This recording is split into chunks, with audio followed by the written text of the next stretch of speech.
देश होगा और भारत टॉप 3 इकोनॉमी में शुमार होगा। ये लक्ष्य को हम जरूर सिद्ध करेंगे, उसका मुझे विश्वास है। इसका रोड मैप भी तैयार किया है। हमारे पास 10 साल का परफॉर्मेंस है और 25 साल का रोड मैप भी हमारे पास है। ये दोनों लेकर हम इस चुनाव में बहुत उत्साह के साथ नरेंद्र मोदी के नेतृत्व में जा रहे हैं। मित्रों, जब ये 10 साल के कार्यकाल को समझना है, ये 10 साल के परिवर्तन को समझना है और विशेषकर इस 10 साल में इकोनॉमी में जो बदलाव हुआ है उसको समझना है, तो 10 साल के पहले क्या था वो जरूर जानना पड़ेगा। क्योंकि गड्ढा कितना गहरा था वो समझे बगैर नई इमारत कितनी बुलंद बनी है इसका फैसला कोई नहीं कर सकता। 10 साल पहले क्या मिला था और आज कहां खड़े हैं, वो ही नरेंद्र मोदी गवर्नमेंट का परफॉर्मेंस का इवेल्युएशन का पैरामीटर हो सकता है। 10 साल के पहले 2014 में अर्थव्यवस्था की हालत जर्जर थी, निवेशकों का भरोसा उठ गया था। 12 लाख करोड़ के घपले, घोटाले, भ्रष्टाचार इस देश के आत्मविश्वास को हिला दिया था।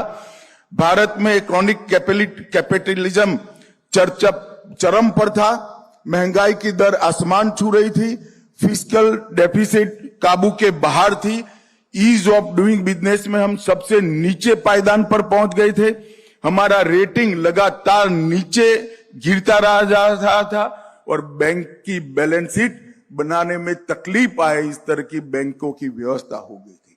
इसके साथ साथ देश की सुरक्षा के हालत भी बहुत खराब हालत में थी। आए दिन आतंकवादी हमले, बम धमाके, महिलाएं भी सुरक्षित महसूस नहीं कर रही थी।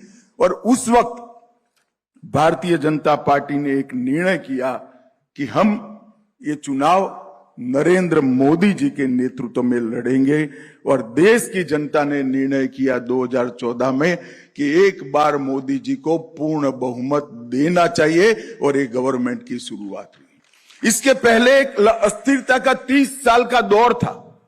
नरेंद्र मोदी जी को जब पूर्ण बहुमत देश में मिला तब 30 साल तक इस देश ने राजनीतिक अस्थिरताओं को झेला है। 30 साल तक मिली जुली सरकारें चली और बहुत लंबे समय के बाद 30 साल के बाद एक दल को पूर्ण बहुमत मिला और कांग्रेस के अलावे किसी पार्टी को आजादी के बाद पहली बार पूर्ण बहुमत मिला। वहीं से